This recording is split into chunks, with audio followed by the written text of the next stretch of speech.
All the way from sunny SoCal, and it was sunny today, into 32 million homes and counting. This is America Trends. I'm Barry Nussbaum, filling in tonight for Dr. Gina. Remember our poll question today: will the GOP leadership unite behind Trump? Yes, no? Vote in that poll at u2america.com or use the U2 America app, available now for Apple and Android devices. Download it now if you don't have it already.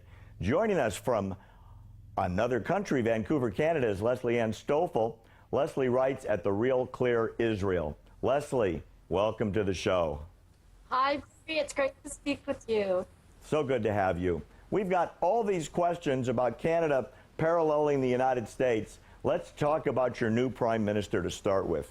So Trudeau takes over the country, and fairly elected, and he's been making a lot of changes. And one of them you told me about this afternoon, where he's been seen praying in mosque to Mecca dressed as a Muslim, and Muslims are saying that you must be a Muslim in order to do that within the mosque. Am I getting that right, Leslie?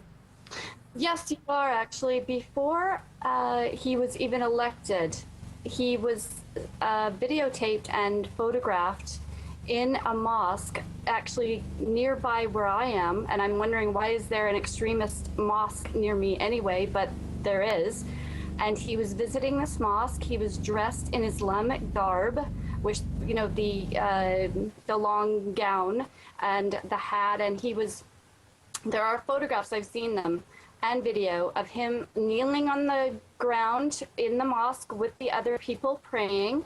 He was up on the podium giving some kind of a talk, and this Tariq Fatah, who is a Muslim himself, a Pakistani Muslim who is considered a moderate Muslim here in Canada, he was the one that broke this story and wrote about it and said that only somebody who is actually a Muslim can do this. So we don't know. I mean, is this just a politician wanting to get votes? We don't know. But well, has he converted? We don't know. He hasn't come out to say that. But as Tariq Fatah said, that somebody who you have to be a convert or a Muslim, you know, born a Muslim, to do everything he was doing. So, and he's very, very sympathetic to the Islamic cause in our country, just like many other Western leaders now. Maybe a related story, Leslie. Canada has now withdrawn its Air Force from the coalition that's been attacking ISIS. Why? Have they abandoned the fight? Well, they haven't necessarily abandoned the fight. This is another issue that has the same parallels to other Western leaders. Trudeau does not want to appear as though he's fighting Islam. So he's pulled out our planes, but a good thing is he's helping the Kurdish people.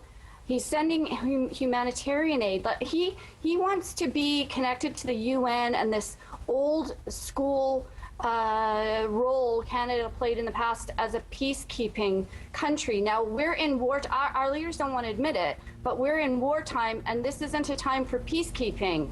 And you can't speak and talk to genocidal maniacs who want to kill you. So this is what we're facing.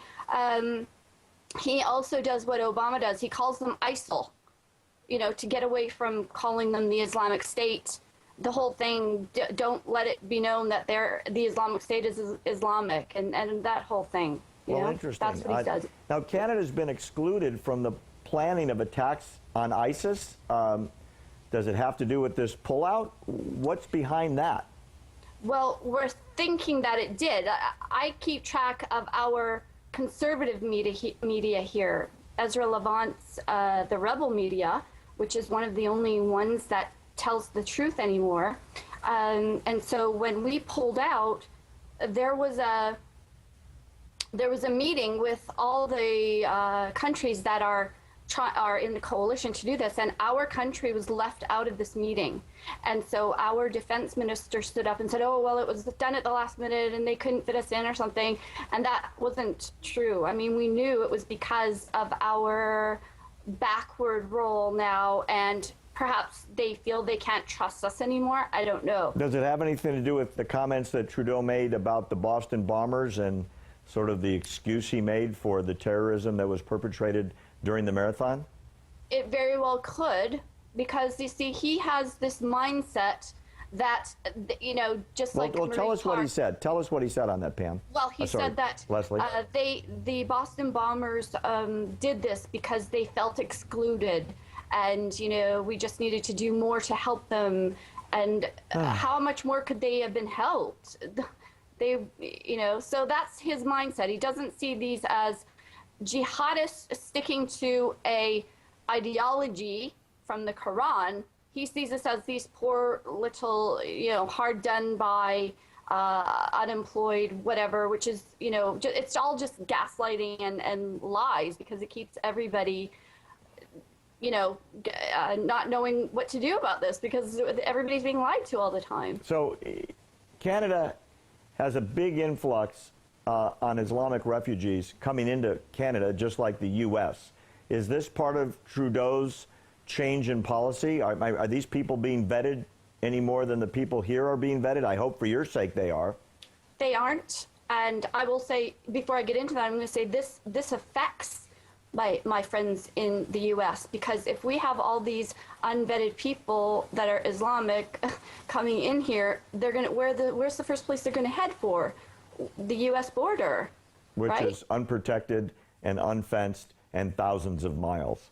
Exactly. Now, So I understand. not vetted, and he sped up the process from 18 months to 3 months for like 10,000 of them, and he was rushing them in, and we were all saying, what is the big rush? Because they were actually not in camps. We were told they were in camps, and they weren't.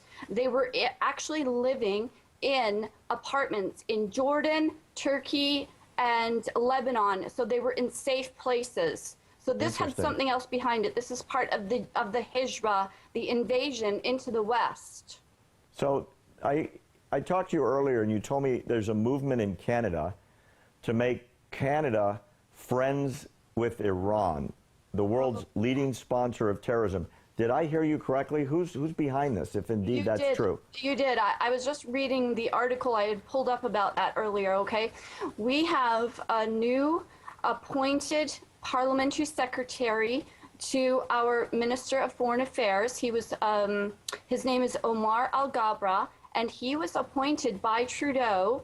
Now, Trudeau also believes this. They believe that engaging with Iran, just like other Western countries, or he calls them our allies, are doing now, is going to help human rights. Here's what it says. Omar Al-Ghabra, the Parliamentary Secretary, Minister of Foreign Affairs, defends the policy of Trudeau's government, which announced its plans to restore the diplomatic relations with Iran. And we had a debate in our parliament about this, and the Conservative government was asking, you know, they're the state sponsor of terror, they sponsor Hezbollah, they sponsor Hamas, and actually this Omar Al-Ghabra guy has been sympathetic to Hamas and Hezbollah in the past. Leslie, we're going to have to leave it there. Thanks so much for being with us. I wish we had more time to hear about it. Up next, more America Trends, a lot of good stuff coming up. Please stick around, be with us.